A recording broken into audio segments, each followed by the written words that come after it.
We should be live. Just waiting for YouTube. There we go. We're live. Oh my god. Saw Annalise Dodds just absolutely light up the whoever the hell that lady was, standing across from her. This lady here. Annalise Dodds lit her up, and this is more what I want to see from the Labour Party. This is good stuff. So we might watch a bit of this, and then it will give us some leeway to skip forwards from the usual nonsense. What I'm going to do is we're just going to post this in a few of the Discord servers, and then hopefully see if we can drag some people in before we get to the main event. This is the undercard, but Dodds is no slouch. She's just very introverted by the looks of things. But yeah, let me post this.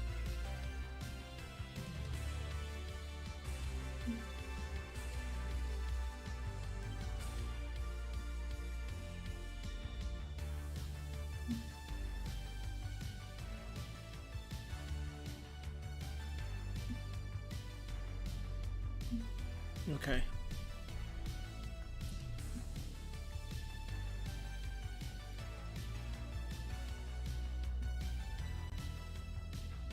Got a couple of people in now, so yeah, I mean this is a fatality right here. She's talking about how the Chancellor hasn't done any analysis on the impact of the budget on women who typically have to sometimes go without in order to provide their kids, which is sad, but it's true, it happens. Thank you, Mr. Speaker. In practice, it's disappointing it did not include that analysis, and the Minister does not appear aware of the impact of her government's policies on women. So I can enlighten her, put together the 2021 autumn budget and the 2022 spring statement take £28 billion from the pockets of women over the next 6 years. That's £1,000 for every woman in the country. So why is her government still refusing to impose a windfall tax to reduce bills for everyone? Sorry about the quality of the stream. It's not me, it's the Parliament stream. It's at 480p for some reason. And up to £600 for the households who it need looks terrible. Many of them run by women.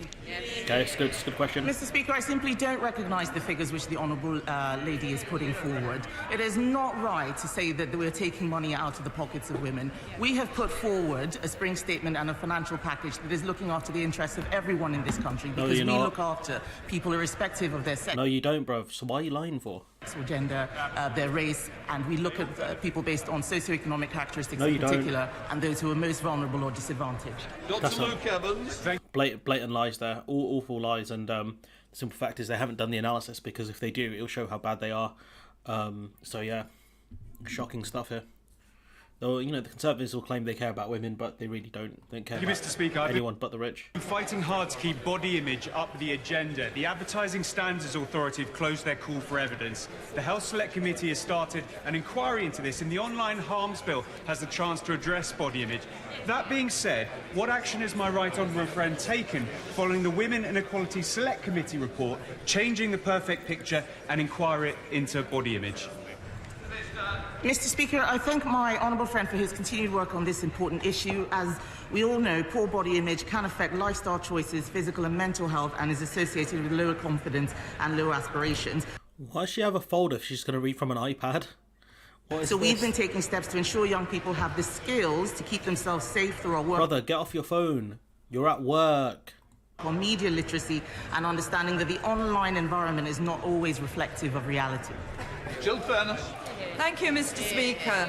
Hormonoplasty and so-called virginity testing are disgraceful forms of abuse against women and girls. I was therefore pleased when the government committed earlier this year to banning them. Will the Minister update the House on when this legislation will be introduced so that women and girls are protected from these inhumane practices? Yeah, pretty abhorrent, to be honest. Certainly the government is committed to safeguarding women and girls, which is why on the 18th of November 2021 we tabled an amendment to the Health and Care Bill to ban virginity testing, which passed unopposed in the House of Commons. Okay. Cheryl Murray. Thank you, Mr. Speaker. There's no doubt that our first female Prime Minister led the way by showing women that they can reach the highest office and do the job well. What steps are the government taking to encourage more women to seek elected office, and will she consider a similar accolade to the Falkland Islands and celebrate a Margaret Thatcher Day? No, let's not have a Thatcher Day, please. No, definitely not. Minister. Please no. Gee, look at this man running through rugby. Look at that. Minister.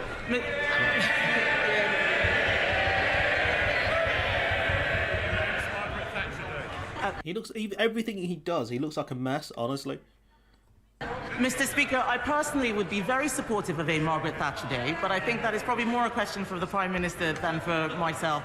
But my honourable friend will know that... As yourself.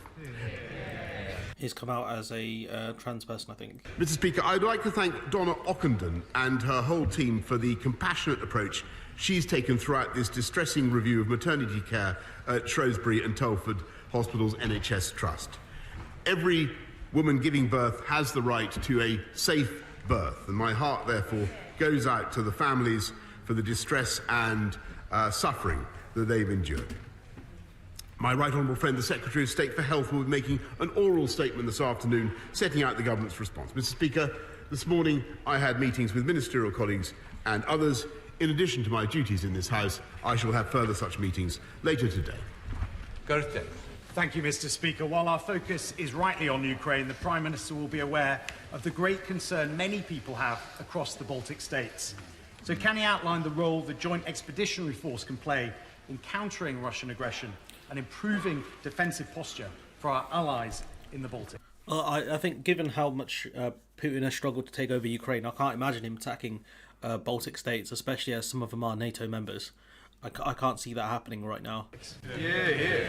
Prime Minister. I thank him very much, and the Joint Expeditionary Force, or the JEF, is an increasingly important grouping of the Nordic countries, the Baltic countries, the Dutch and ourselves, who are committed to working together in an active way to counter Russian aggression and to support our Ukrainian friends. And we had a very successful meeting a couple of weeks ago, and we'll have further such meetings in the course of the next few weeks. We now come to the Leader of the Opposition, Keir Starmer. Let's go, Keir. Thank you, Mr. Speaker. Can I start by joining the Prime Minister in his remarks in relation to the honourable member for Bridgend? Does the Prime Minister still think that he and the Chancellor are tax-cutting Conservatives? Yes. Okay, he's gone after Sunak. Very smart. Okay. Mr. Speaker, I certainly do, because highest tax burden since 1945, which was post-war Britain, World War II. Okay, let's see where he goes with this. I certainly do, because this is the government that has just introduced not only the biggest cut in fuel duty ever, 5 pence. Okay, big man. But the biggest cut in tax for working people in the last 10 years. Yo, big man. Who's been in charge for the last 10 years? Oh wait, that was you guys. That's you guys, isn't it? You guys were in charge for 10 years, 12 years, in fact. That was you guys, wasn't it? So, biggest tax cut for Tories. Joke, honestly, joke. Speaker, 70% of the population paying national insurance contribution will have a substantial tax cut as a result of what the Chancellor did. And if you take together, it's a 10% increase, but okay. Yeah, well, they don't like it. It's true. They always put up taxes. That's you, big man. You're the one who's put up taxes. Squandered public money. They love it. They love putting up taxes. But if you take together what we're doing with income tax and national insurance, it's the biggest. But will Starmer catch that bit about tax cuts? We'll see. Tax cut proposed by my right honourable friend. If I can do it on the fly, he should be able to. If not, you might as well just give me his job at this point. Let's be honest here. The Chancellor for 25 years. Keir Starmer. Cut the nonsense. This is what he's got to do. He's got to clip this stuff up and put it on Twitter. People love this stuff.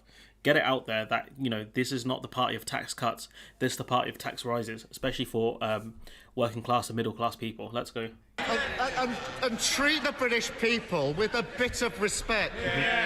let me take him through this slowly. 15 tax rises, the highest tax burden for 70 years. For every £6 they're taking in tax rises, they're only handing £1 back. Prime Minister, is that cutting taxes or is that raising taxes? That was good. He's done that very carefully. I think he could have done a lot better by going into detail, but that was good. That was okay. 6 out of 10. Very nice. Prime Minister. Well, Mr. Speaker, I don't know where he's been for the last 2 years, but even by the standards of the amount of background noise is just so boring. Yes, he has. Even by the standards of Captain Hindsight, Mr. Speaker. Here we go. Back to the old reliable Captain Hindsight. Okay, big man. To obliterate the biggest pandemic for the last century from his memory. What the hell's going on with Sunak's face? What's going on here? To obliterate the 408 billion that we've had to spend. Bro, you didn't have to spend a decent amount of that, considering how much you gave away to Dido, Harding, and the Mandem. Let's be real here. How many billions did you wash away with your corruption? To look after people up and down the country is quite extraordinary. And this is a government that is getting on with reducing the tax burden wherever we can. You haven't done that, though, and that's what Labour need to point out. You haven't done that. You could go back to the 50 pence tax rise. You could do windfall taxes. You have multiple other levers at your disposal, but you haven't. Dominic Raab is like, hey, this isn't my house. What we are doing, Mr. Speaker, there's one measure I think he should be supporting, and that's the health and care levy, Mr. Speaker. It's not a health and care levy, it's a national insurance increase, which is a tax. It's not a levy, it's a tax. And our NHS. That's the one they oppose, Mr. Speaker. Because you're taking loads of money out from, working class people and lower middle class people to pay for it. Other tax rise, they're all in favour of. Starmer. Mr. Speaker, I can only hope that his police questionnaire was a bit more convincing than that. Oh, mate, he's gone for the jugular again. And he's got to put this stuff on Twitter, honestly. This year... So someone get out the Mortal Kombat Scorpion just saying, get over here, because that was a fatality. This year, British people face the worst fall in living standards on record. While they're counting every penny, the Prime Minister is hitting them with higher taxes. But in 2024, when there just so happens to be a general election... Hey, let's go. I know exactly where it's going with this one. They will introduce a small tax cut. That's not taking difficult decisions. It's putting the Tory re-election campaign over and above helping people pay their bills. Mm-hmm. How did he find a Chancellor as utterly cynical as he is? That's right. He's gone after Sunak again. But the only thing I'd warn Starmer is he's no longer flavour of the month now. Excuse me. I think Liz Truss has a bigger chance given how bad the Chancellor's budget was. He really goofed on this one. Prime Minister, what we have, Mr. Speaker, is a Chancellor who is full of lies and deception. The tough decisions to look after the UK economy. He didn't, though. He wasted loads of money on test and trace and other things. They bought PPE that wasn't even usable in the end when you had British suppliers ready to supply us with good PPE that was up to UK standards. So he didn't make difficult decisions, did he? He messed up with him and what's his name, Matt Hancock, Mr. Kissy Kissy. Throughout the pandemic, who protected people up and down the land with £408 billion worth of support, Mr. Speaker. It wasn't, though. £408 billion. How much of that went to Tory donors and didn't actually help the British people? Because apart from the furlough scheme and some of the business support schemes, the rest of it was rubbish. By the way, if we listen to them, if we listen to Captain, this is the truth. HK could do. We could do. You know what? Yeah, if we get more viewers in, we'll do PMQ's bingo. How's that sound? We'll do PMQ's bingo. I think you guys would enjoy that. If we listen to Captain Hindsight, you can hear he's desperate going for that Captain Hindsight again. Not have come out of lockdown in July Oh, here we go. last year. Here we go. Lockdown. Here we go. Vaccines. Is he going to mention vaccines? Yeah, Mr. Speaker. We would have stayed in lockdown over Christmas and New Year, Mr. Speaker. What, he's talking about the first Christmas we were in lockdown because the death rates were incredibly high. He's talking about last year when rates were, again, I don't think they were that bad, actually. With the result that the UK economy would not be growing in the way that it is. Fastest growing economy in the G7. And so we would not be able to make the investments that we now are. And under Labour, we would have to tax more and borrow more. And that's literally what we've done under your government, is tax more and borrow more. They cannot be trusted, Mr. Speaker, with the economy. He's looking a bit rattled, to be honest. Let's be real. It's growing, I think it is, but it's not doing too great. Keir Starmer. The tough decisions. Give me a break. He's got these little one-liners. We know, Mr. Speaker, we know who those two always ask to pay. We know who those two always... See, again, he's gone after Sunak once again. It's a very interesting strategy he's gone for, which kind of makes sense given the budget's just gone. But it's a bold strategy, Cotton. Let's see how that plays out for him. Always ask to pay. Income stealth tax, a tax on working people. Yep. Yeah, national insurance increase, stealth tax. Tuition fee raid, a tax on working people. Yeah, that's true. Again, they're going to look at, basically raising tuition fees, which is just stupid, to be honest, especially in this economy. Doing a tax increase now on working class and middle class people is dumb. You need people to be spending money and being able to afford bills and stuff, which is, if you have to choose between eating and heating, it's the government that failed you at that point, honestly. Insurance hike, a tax on working people. Yep. All while oil and gas companies see unexpected bumper profits. Yep, a windfall tax. A windfall tax would raise billions and ease the burden on working people.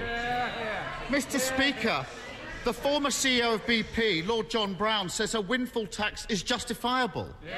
The current... Why are these people on their phones, honestly? I sound like a teacher at this point. CEO says they have, in his words, more cash than they know what to do with. It's not just her either, it's her over here. Why is the Prime Minister more interested in shielding oil and gas profits than supporting working people? That's a great point there. Like, a windfall tax is absolutely justified on these companies. We should have done it last year on companies that made excessive profits during the waves of the pandemic. We didn't. I think Labour actually called for it. I'm not 100% sure. They didn't call for a corporation tax increase. I think they called for a windfall tax. They're doing it again, which I think is a good idea, but we'll see what the Prime Minister comes up with. Prime Minister! Mr. Speaker, it's a classic example of what Labour has got wrong Okay, a classic example. Let's hear this one out. their period in office.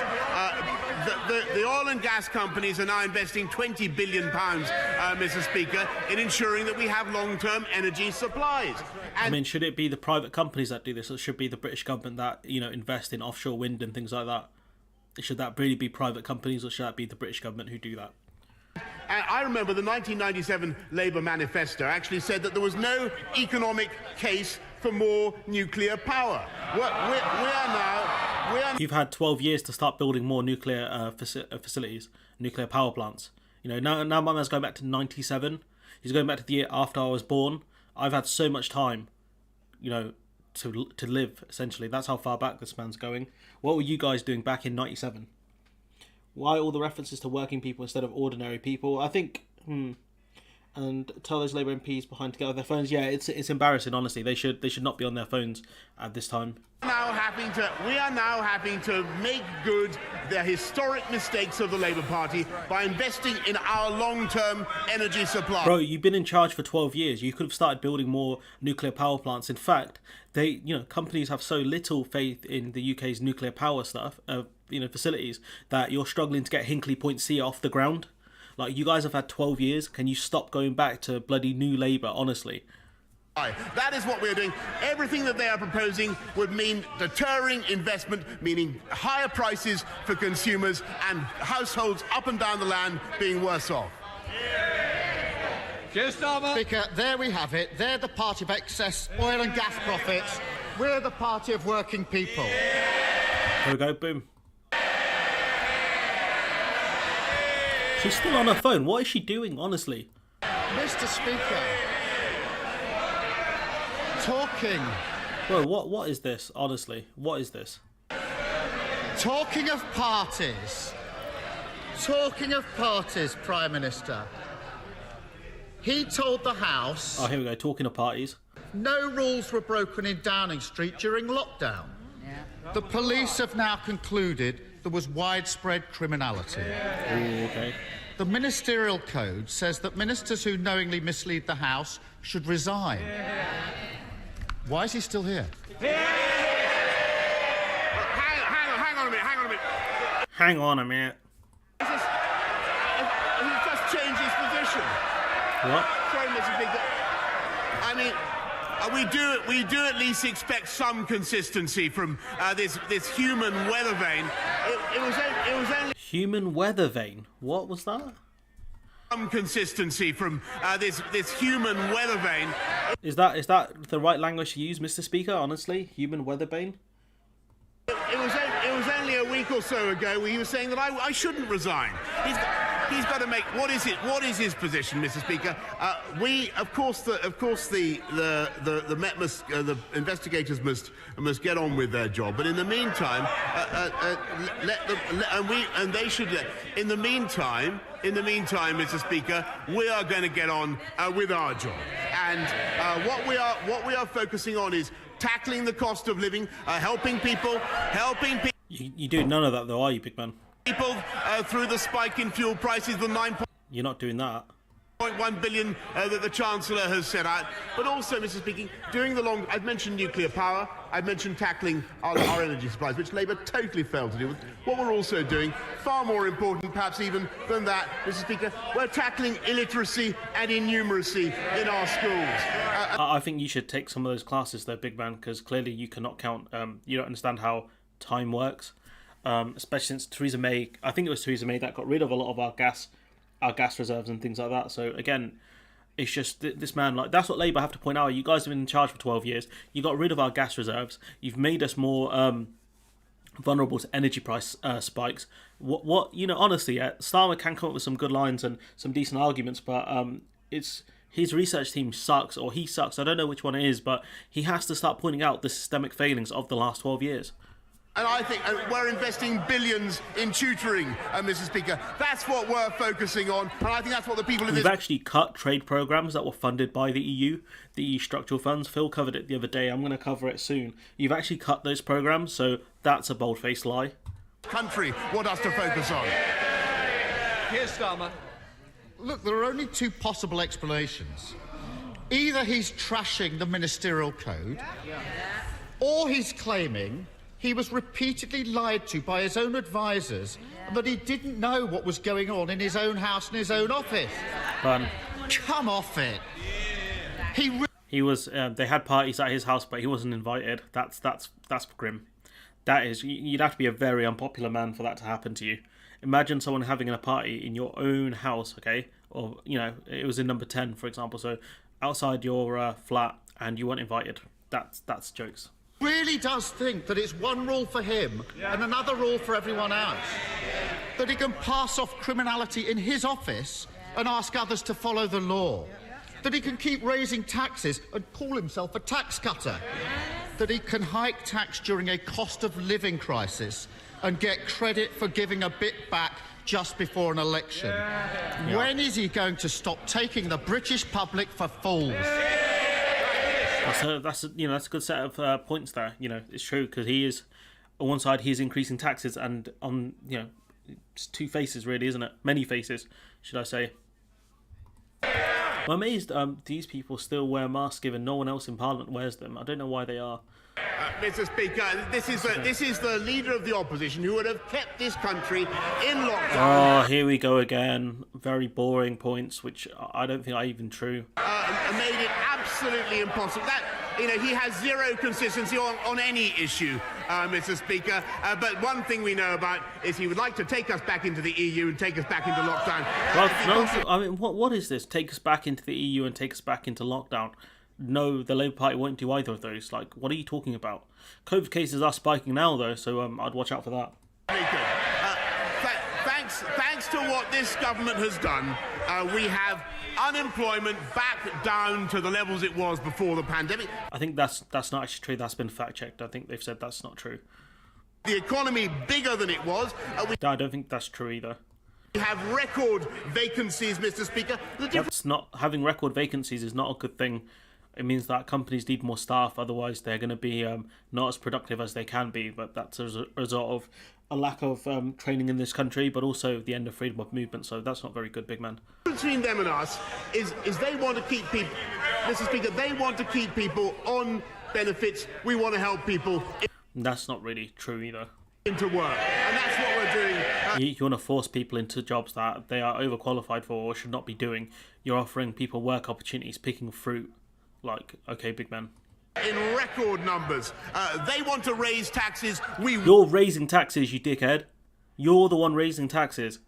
Want to cut taxes. Yeah, you want to cut taxes, yet you have not cut taxes. What are you talking about? And that's what we're doing, Mr. Speaker. And we're tackling illiteracy. They didn't give a damn. What do you mean, bruv? Schools are way worse under the Tories than they were under New Labour. Get out of here. Didn't give a damn. This man, have you seen class sizes in this country? Like 30 plus kids a class. Because there aren't enough teachers.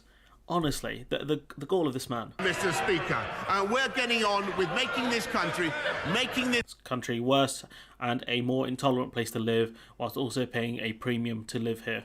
This country, the best place to invest. Last time I updated the House, Mr. Speaker, on the number of unicorns that we had in this country. That's tech countries worth more than $1 billion, Mr. Speaker. I said we had 100. I can inform you now, Mr. Speaker, that we now have 120. They don't want to hear it, but let me... What the hell's he talking about? Tell him, that's more than France, that's more than Germany, that's more than Israel, it's more than France, Germany, Israel combined, Mr. Speaker. That's what's happening under this government. That's what's happening because of the tough... Rob, please stop hitting the table. It damages the mic and it just makes the audio worse. Like, can you stop doing that, big man? Because I have to listen to this nonsense. Decisions we've taken. We take the tough decisions. We deliver. They play politics, Mr. Speaker. Literally, that's what he's done for the last, 10 minutes I've been streaming here, or 10, 15 minutes he's been talking. What is this? Why are people slamming their feet? Honestly, is Ian Blackford here? I don't know if I can see him, but let's see if Ian Blackford come out with something better. Hey, Jones. Thank you, Mr. Speaker. The UK government's work connecting rural areas like Brecon and Radnorshire to super-fast broadband is going to become a lot harder tomorrow when the Welsh Government withdraws its matched funding for the scheme, forcing the cost for installation back onto homes and businesses in my constituency. Welsh Labour's decision means that my constituents will lose out as local authorities in England continue to fund the scheme. Does my right honourable friend agree with me that broadband is critical for the growth of the rural economy? And will he double his government's efforts to connect my constituents, despite Welsh Labour letting us down? I mean, you're looking at the Labour Party like they're Welsh Labour, like they're not the same.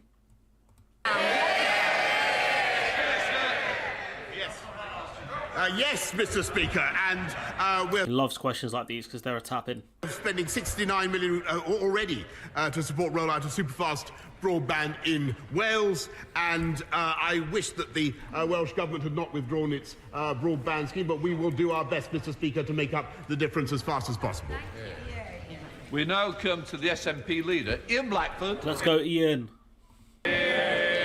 Thank you, Mr. Speaker. And it's good to see the member for Bridgend in the chamber this afternoon. I commend him for his statement earlier today.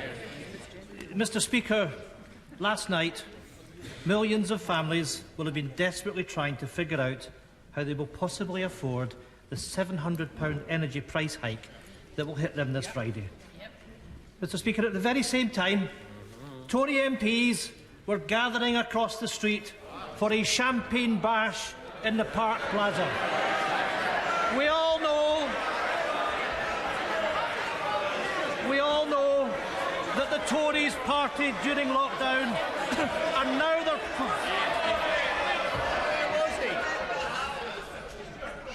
Mr. Fabricant, Easter is upon us. I don't need you to ruin your Easter. So let's hear, all of you. Oh, that's the Trump clone guy, isn't it? The Mr. Fabricant. SNP leader Ian Blackford. can shout and scream when we're raising the Tory cost of living crisis, Mr. Speaker. Because we all know that the Tories partied during lockdown, and now they're partying through the cost of living emergency. Last week, the Chancellor got it badly wrong with the spring statement. And ever since, the Prime Minister has been busy briefing against him, saying that more needs to be done. For once, I agree with the Prime Minister. Byrne has been briefing against him, saying more needs to be done. Absolutely true. So, if the Prime Minister really believes that more needs to be done, can he tell us exactly what he will order his Chancellor to do to help the millions of families who are facing a £700 price hike this Friday? Prime Minister. Let's go. Mr. Speaker, I thank him very much, and I think he's in error in what he says about events last night, but he is, like me, a living testament to the benefits of moderation in all things. Has he just made another fat joke? Has he literally just made another fat joke towards Ian Blackford? And, you know, the Speaker once again doesn't stop him. Like, I could be wrong. Do you think that was a fat joke? I think it was. Mr. Speaker, and I can assure him that we are getting that this week, for instance, to get to his point, what's happening actually is that the living wage is going up again by record amounts. And okay, how is that going to compete with all the cost increases? Because, you know, inflation now is about 8 to 9%, I think. So are you going to give people a 9% wage increase? Is that what's happening right now, big man? Thanks to what the Chancellor has done, we are putting £9.1 billion into helping people up and down the country. Okay, how is that going to divide per person, given that people's bills are going to go up hundreds of pounds per month? What exactly are you going to do? And what I might respectfully suggest is actually, I think the Scottish Nationalist government, with whom, as I say, we work increasingly well, I think the thing they could focus on for the long-term prosperity of Scotland is the educational system, where I'm sad to see Scotland's once glorious record falling behind.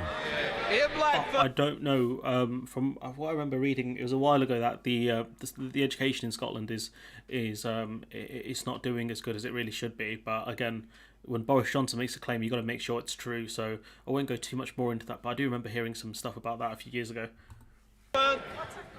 What a load of absolute baloney. Fair enough.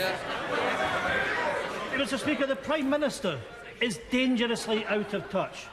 Food banks are warning that people are having to choose their food based on whether they can afford the gas to boil it. It's true. Max covered it more recently, and I think Phil did as well, where people are turning away certain types of food because they can't afford to heat it. You know, potatoes, root vegetables do take a bit of time in the oven, and people are saying, look, I can't afford the gas to heat up this food, and so I can't accept it, which is just, it's madness, honestly. Absolute madness that we live in such a system where people are forced to turn down food. Desperate people are forced to turn down food because can't afford to cook it. I mean, which other developed country has such a bad system, honestly? Families are having to choose what rooms to heat or whether they can turn on the heating at all. Some in the Tory cabinet clearly believe that better weather means that they can happily sit on their hands and do nothing till next winter. They can party it up. They obviously don't get or don't care that in many parts of Scotland the weather will barely reach above freezing over the next week. The Chancellor thinks his £200 loan, which is forcing people into energy debt, it's true, it's a loan, is somehow a solution, but it clearly isn't. So before the Prime Minister and his Chancellor go off on their Easter holidays, will they at very least turn this loan into a grant and finally put some cash into people's pockets when they need it right now? This is where, you know, I wish Starmer was a bit like this. You know, can Starmer trade away a question to Ian Blackford? Because I think he's gone for the cost of living crisis a lot better than Starmer has in this one. Prime Minister. I thank him, but of course we are doing everything that we can. No, you're not, bruv. You're taxing people more. You're not helping them. You're not doing a windfall tax. You're not tackling the rampant kind of greed in the energy companies amongst the other utilities. Like, bruv, you're not doing everything you can. It's just a fraudulent statement once again. The 9.1 billion, the cold weather payments, and he's right. The cold weather payments are like £130 or something like that. That's not going to do a lot in the long term. He's right to draw attention to the problem, Mr. Speaker, and You're the problem. The problem is here and here. Making huge investments in supporting people right now, and another $1 billion, by the way, through the Household Support Fund to help vulnerable families. Okay, how does that divide up per person, though? That's the key question. Like, he talks about all these billions, but how does it divide up per person? But, Mr. Speaker, when he talks about the cost of energy in Scotland, how absolutely preposterous that the Scottish Nationalist Party should still be opposed to the use of any of our native hydrocarbons in this country, with the result that we actually have to, that the Europeans are importing oil and gas from Putin's Russia. Is he talking about fracking hydrocarbons? Is he talking about fracking there? Mr. Speaker, it's totally absurd. Just for the record, it's National Party. Let's go to Mark Fletcher. Thank you, Mr. Speaker. Following on from the publication of the school's white paper, one of my most important campaigns is to secure provision of quality post-16 education within the Bolsover constituency, where there is currently none. Young people in my constituency have to travel long distances at considerable cost to access their education. Will my right honourable friend meet with me to discuss how we can right... We'll go to the 1 o'clock mark. Normally some people have some absolute howlers. this wrong for the young people of the Bolsover constituency and give them the education that they deserve. Prime Minister. Yes. I thank him very much, and he's a great champion for Bolsover and for his constituents. Free and subsidised travel is provided to Bolsover students travelling so far to 2 of the 3 excellent colleges that are going to be offering T-levels from 2023. But I will make sure that he gets a meeting with my right honourable friend, the Education Secretary, to discuss further what we can do. And David. During the Second World War, my grandmother, like countless other people across our country, opened her home to evacuees, including 2 German Jewish boys.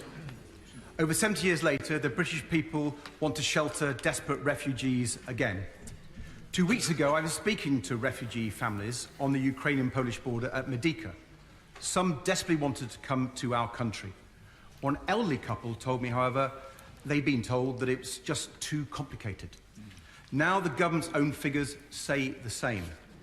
Paperwork is being put ahead of people.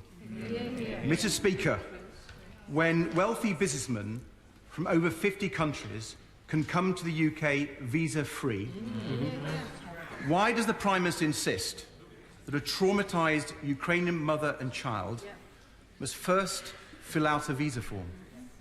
Minister. Mrs. Speaker, I think thank you very much. And it's going to be something to do with security and some other nonsense. He's right about the generosity of his country, and he's right to draw attention to his own family's generosity in this matter. Everybody, I think, is pulling together. The number of people who have come forward to offer their homes is incredible.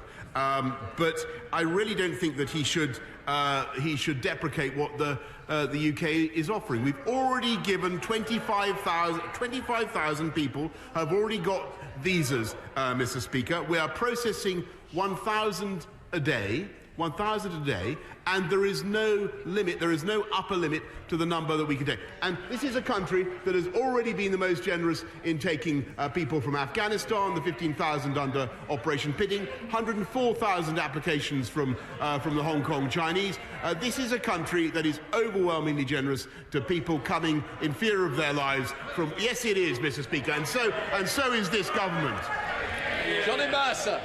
Thank you very much, Mr. Speaker. I don't think anybody involved in partnering operations over the last 10 or 20 years can fail to be humbled by the extraordinary courage and commitment of the Ukrainian people in defending their country, aided and abetted by the lethal aid from this country, of which they're all appreciative of this government and this Prime Minister being first out the door to deliver that. But this man again. Is it Johnny Mercer? Would the Prime Minister agree with me that whilst others may now begin to tire, now is actually the time to double down on the aid that we give to Ukraine, that actually we might end up breaking a pretty poor Russian army and bring peace to that part of the world whilst consigning the likes of Vladimir Putin to the dustbin of history where he belongs? Prime Minister.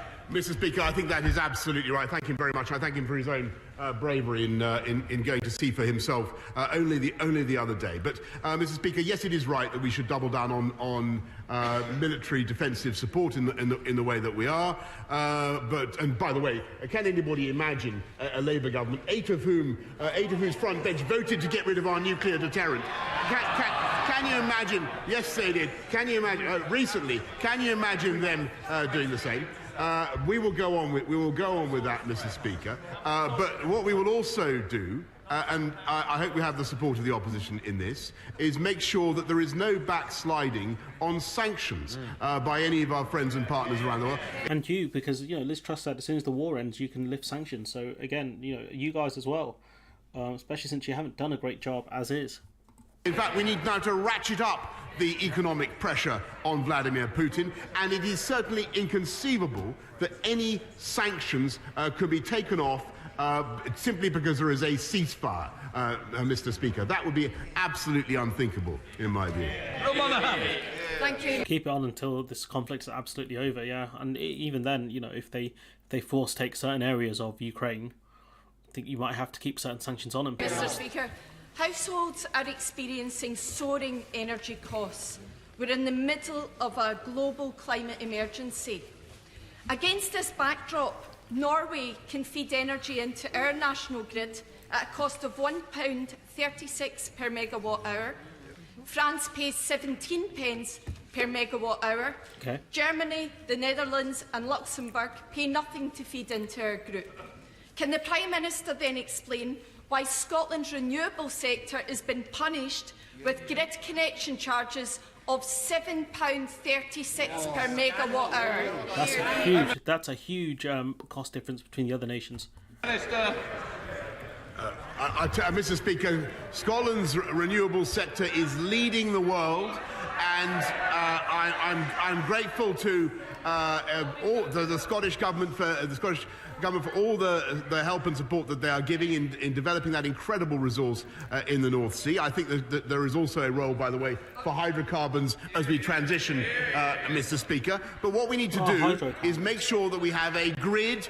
We have a grid that enables us to take that electricity onshore and transmit it around the country. And that is what I will be setting out in the British energy security strategy, Mr. Speaker. That is the investment, the long-term investment that this country needs, and which the parties opposite completely failed to address. Greg Smith. Thank you, Mr. Speaker. Last week, following a huge resident and parish council-led campaign, the planning application for a new mega prison in my constituency was refused. But would my right honourable friend agree that with the proposals for that site being very close to where HS2 and East West Rail cross, this is a matter of fairness, whereby communities already suffering at the hands of the construction of big state infrastructure should not be asked to take more, and will he instruct the Ministry of Justice not to appeal this planning decision? Minister. I thank my honourable friend, who's a doughty campaigner for his constituency. He's made an important point about a planning matter about which I don't think I should really comment, but I'm sure that the relevant ministers will have heard him loud and clear. Eric Linden. Thank you, Mr. Speaker. With the government losing an estimated £4 billion to fraud in the furlough scheme, surely the Prime Minister should have tackled that fraud, especially when, in his own party in North Tyneside, furlough was claimed for a member of party staff, even though he continued to work. Prime Minister. If she's really saying, Mr. Speaker, that we should not have rolled out the furlough scheme at the speed that we did, then I think everybody in this country understands that it was a heroic thing. And I remember 2 years ago, Mr. Speaker, they were yammering and clamouring for us to go faster. And we did, Mr. Speaker. We produced a fantastic scheme. And yes, fraudsters will be hunted down. We put another 100 million... You're not going to be able to track down the fraudsters. The money's gone broke. Into tracking down fraud in this country. £23 billion a year were lost under Labour in fraud. Yeah. James Sunderland. £23 billion, did he say? £3 billion a year were lost under Labour in fraud. Did we? 23 billion in fraud? That can't be right. James Sunderland. Mr. Speaker, thank you. I was delighted to learn this week that 37 of the 39 state schools in Bracknell constituency are now graded good or outstanding. Will the Prime Minister join with me in thanking our fantastic teachers, staff, governors and pupils? And does he agree that the new Education White Paper offers a blueprint for our schools that we can all be proud of? Yes, I do, Mr. Speaker. I think it's a fantastic white paper. Evans. Over 2 million tonnes of edible food is wasted on farms and factories every year, and funding was introduced in 2019 to cover the costs of getting food to charities to reach those in need. However, the Prime Minister will know his government have now cut that critical funding to zero. Mr. Speaker, funding for food waste diversion helps support community projects like, for example, Three Hills Community Supermarket in Glasgow. So can the Prime Minister explain why he's ignoring calls from Feeding Britain, Good Food Scotland and Fair Share to continue this worthwhile initiative and instead cutting off a lifeline to those struggling with the cost of living crisis? Prime Minister. I thank you very much. I think he's referring to the strategy that we have for food waste. As far as I know, we continue to support it, but I will be happy to update him by letter. Lucy Allen. Very much, Mr. Speaker. Can I thank the Prime Minister for his earlier remarks concerning the Donna Ockenden report into avoidable maternity deaths and injuries at the Shrewsbury and Telford Hospital Trust. The report makes for devastating reading, the more so because women's voices were ignored. Absolutely.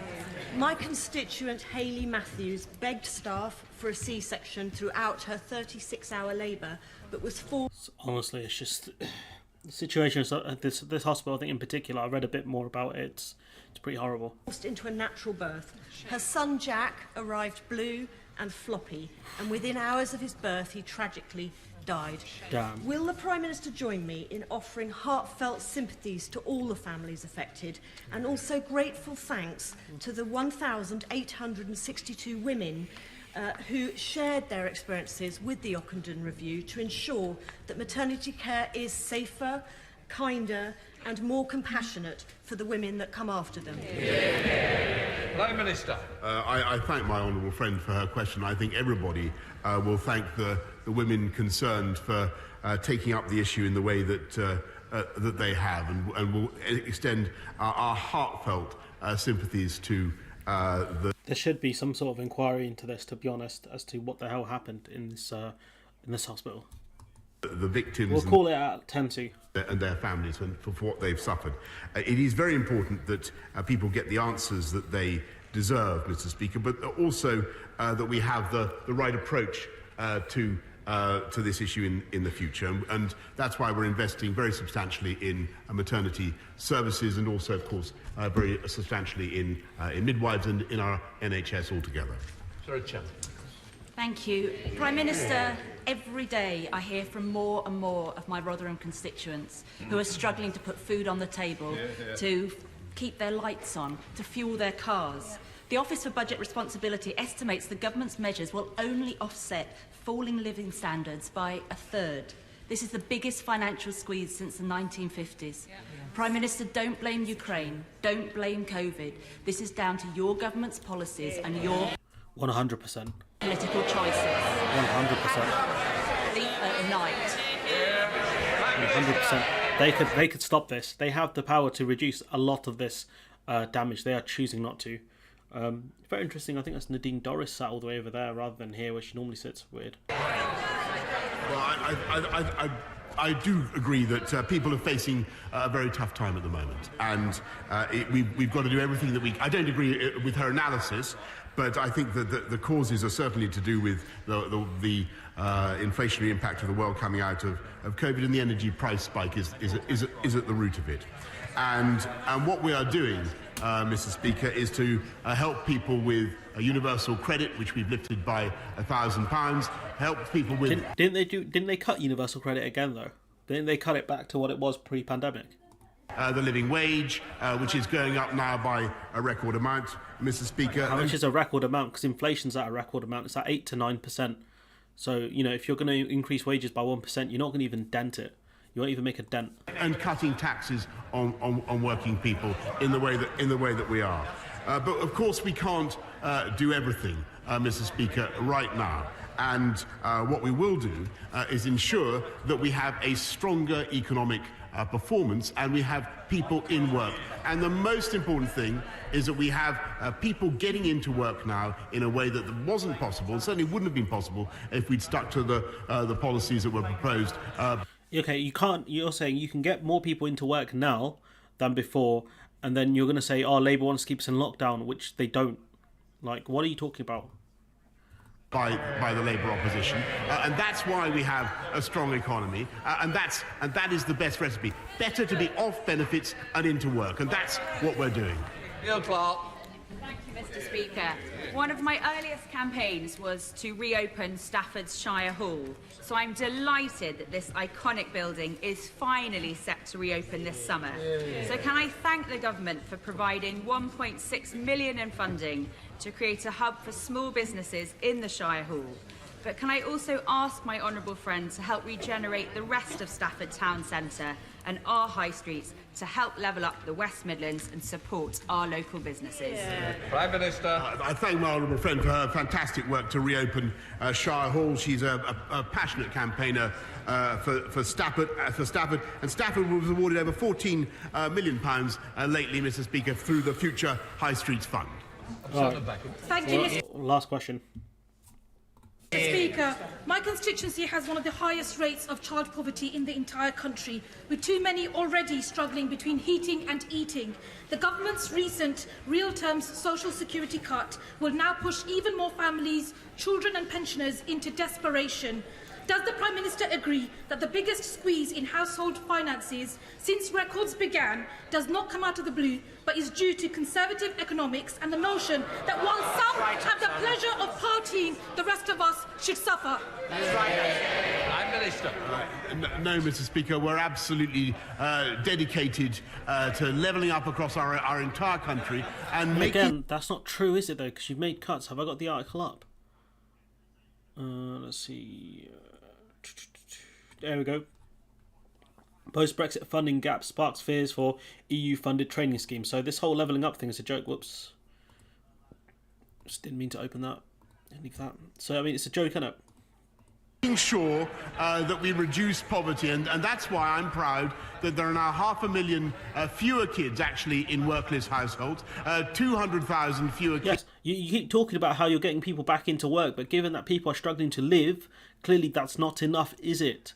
If people have full-time jobs or even part-time jobs and are struggling to live, that shows you there's a problem, because in-work poverty exists, doesn't it, Johnson? Kids, 200,000 fewer in poverty, Mr. Speaker, and 1.3 million fewer in absolute poverty. And the way we've done that, the way we've done that, Mr. Speaker, is by helping people into work. And we're going to go further, investing in more work coaches, massively increasing our training budget so that people get the skills that they need. That's our approach, Mr. Speaker, helping people by getting them into work. Sir Robert Buckland. Mr. Speaker, today's announcement by our serving United Kingdom judges of their withdrawal from the Hong Kong Court of Final Appeal is now the right decision, and I support it, as does my right honourable friend. Does he agree with me that on this sad day for the people of Hong Kong, and at a time when the international rule of law is under unprecedented challenge, it is for us here in Britain to stand up for what is right, to be resolute in the face of tyranny, and to make sure that the international rules-based order is defended at every opportunity. Prime Minister.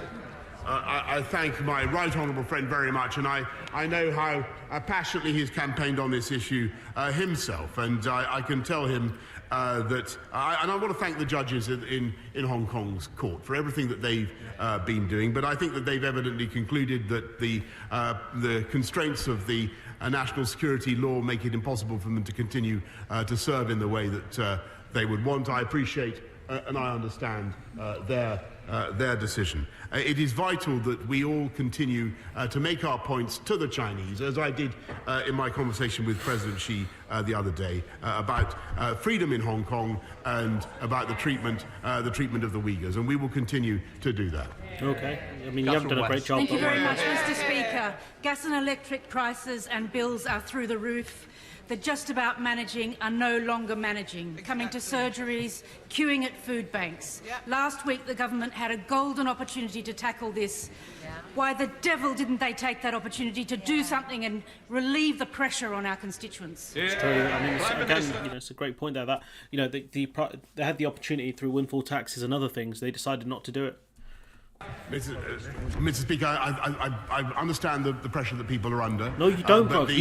All you've had is a life of privilege. You don't understand how people suffer and struggle. Get out of here with that nonsense. You and your millionaire buddy. But the best thing we can do, rather than endlessly taxing more and borrowing more, is make sure that we support people through this tough time. Which You're not supporting people through this tough time, are you, though, big man? But also ensure that we have a strong and growing economy in which we get people into work. So we're cutting the cost of energy, but we're also taking the long-term decisions, which the party opposite failed to do, to invest in our energy for the future. Sir Roger Gale. Mr. Speaker, today's updated government figures show that of 28,300 applications submitted under the sponsorship scheme by people displaced in Putin's war, just 2,700 have been processed. Could my right honourable friend please tell the House how many to date of those people have actually arrived in the United Kingdom? And will he give his support to my noble friend Lord Harrington to cut through the Home Office red tape, simplify the application process and get people into the country? That's a great point. And the thing is, this is something the government have absolute control over. Other countries have decided to go for visa-free access, mainly for, let's be real here, white Ukrainians. The government have options here, and they've decided to take the dumb options once again. You talk. I think you said 3,000 applications have been passed through, or 2,000. It's a joke. Mr. Speaker, we're processing 1,000 a day. No, you're not, bro. Because he just said you've only processed 2,000. So how the hell could you have processed 1,000 a day? Like, it doesn't make any sense. I think that the country 25,000 visas have already been issued, as I just told the House, Mr. Speaker. 25,000. So if you're doing 1,000 a day, I think this conflict's gone on longer than 25 days. So it's a joke, honestly. 100,000 families, homes have opened their arms to Ukrainians. Should be the government doing that, really. Coming in fear of their lives, and there is no limit on the scheme, Mr. Speaker. I think we can be incredibly proud of what the UK is doing. Yeah, of course, because we're world beating and always the best. Thank you, Mr. Speaker. A cornerstone of the last Conservative manifesto was a guarantee. Bruv, like, what is this like? Thank you, Mr. Speaker. A cornerstone. There's a seat right here, big man, and there. Why are you sitting on the stairs? What is this? What is going on here? Of the last Conservative manifesto was a guarantee that the basic state pension would rise by either 2.5%, the inflation rate, or earnings growth, whichever was highest. Triple up pensions. Instead, from April, the state pension will rise by less than half of the current inflation rate.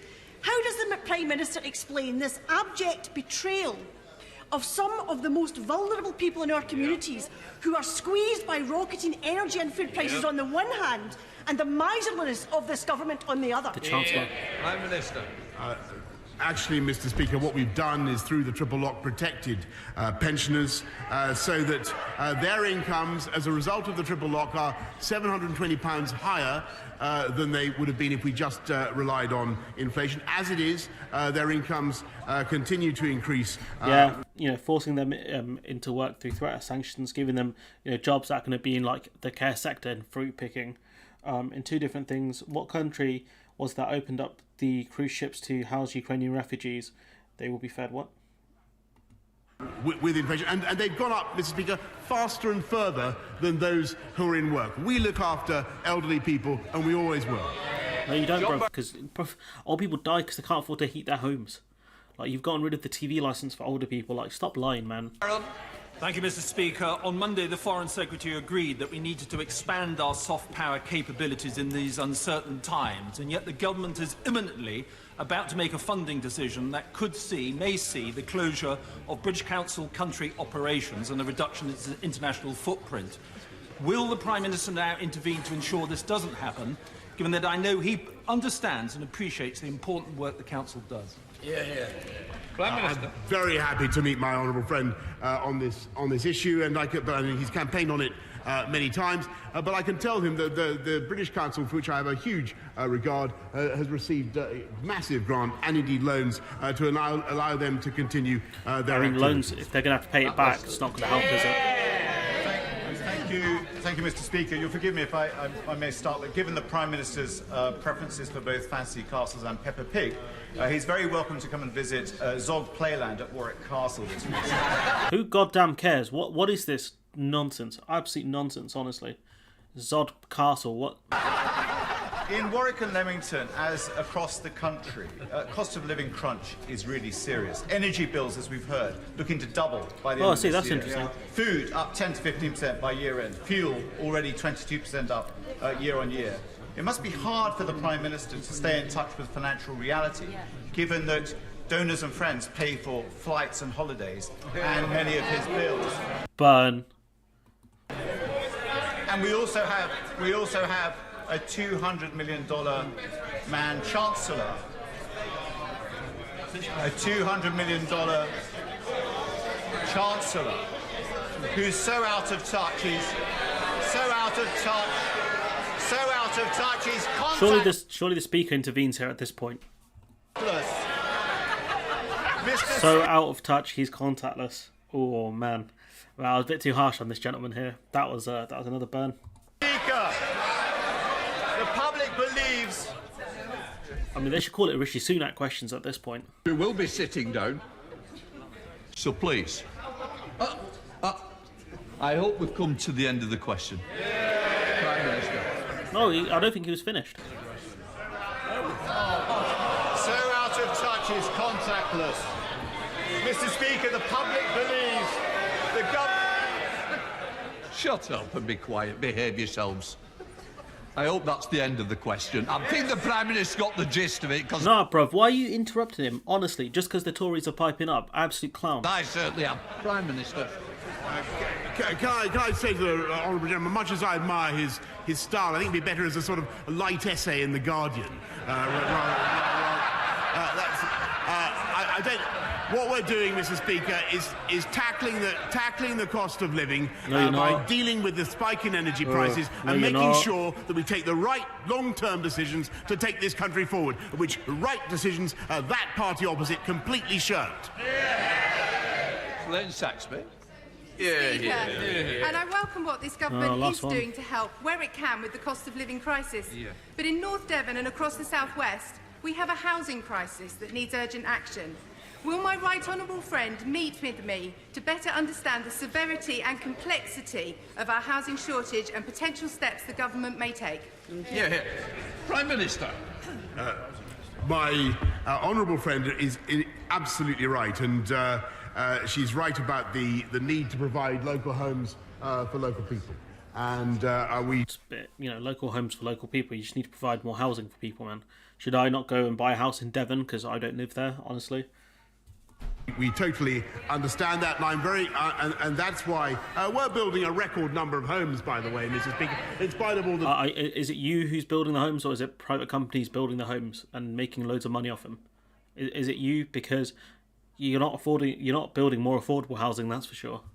Difficulties, in spite of all the difficulties that we've faced, and that's why we've introduced higher rates of stamp duty on second homes, Mr. Speaker, remove the second homes discount, and we're using 11.5 billion to build 180,000 affordable homes across the country. It is always the Conservatives who build affordable homes. That's a massive lie, actually, because you guys haven't. You guys have seen massive sell-off in council housing and things like that. You guys are absolute frauds when it comes to affordable housing.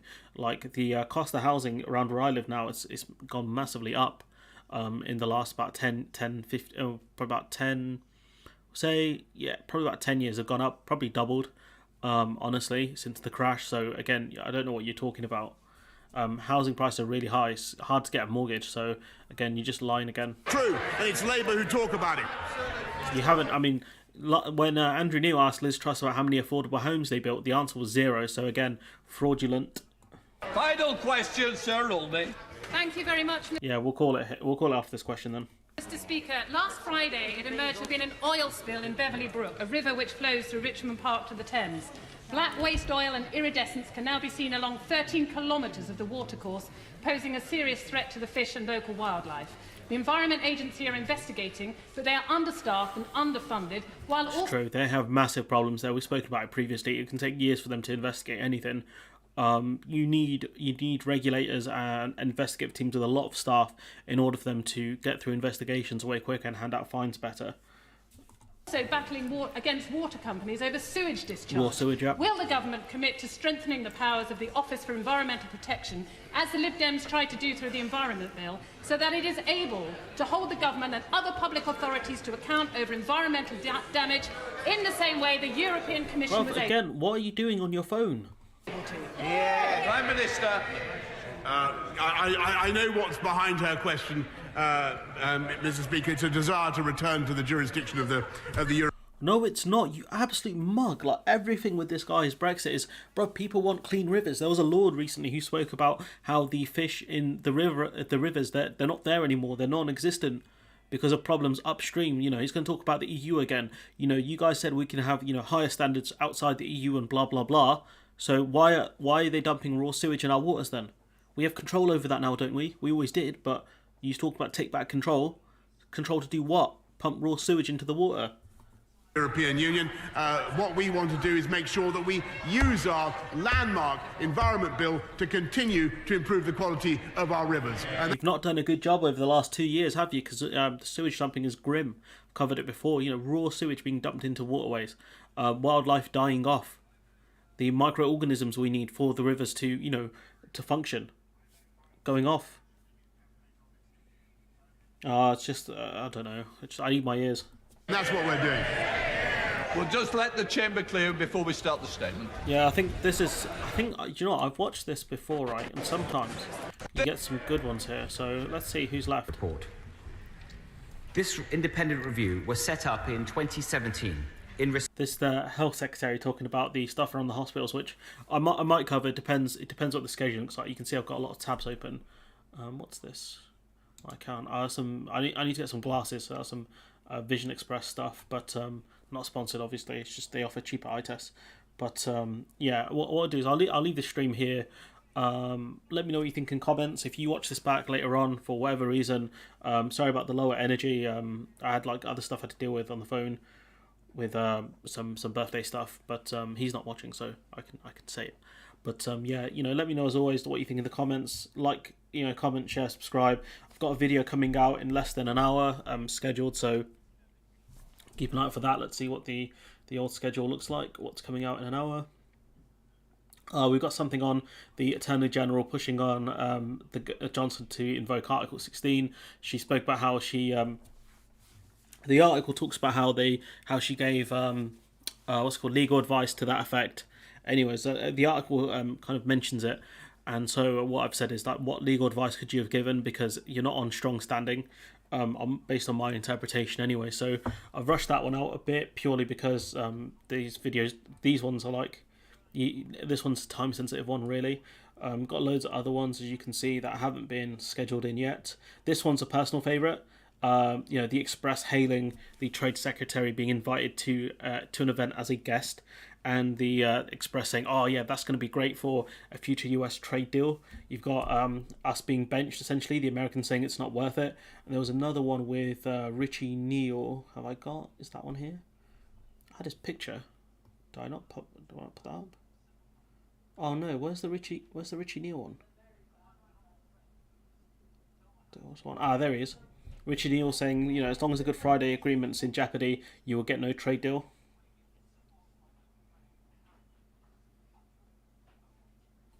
Yeah, so quite a few upcoming things. Sinn Féin with a significant lead over the DUP in recent polling, so that one I'll probably put out tomorrow. Sinn Féin have like a 7-point lead on the DUP, which is really interesting. Don't think there's any other ones. This one's a bit of a whack one. By comparing Brexit and Ukraine, Johnson has beaten the Ultra Remainers, which is a ridiculous argument, a ridiculous article from a ridiculous man. But yeah, we'll leave the stream here, and I'll see you guys probably next Wednesday. But I will be doing a stream of Metal Gear probably later today, depending on how the day goes, around 6 o'clock. So I'll schedule that one in. But yeah, I'll catch you guys next time. Bye.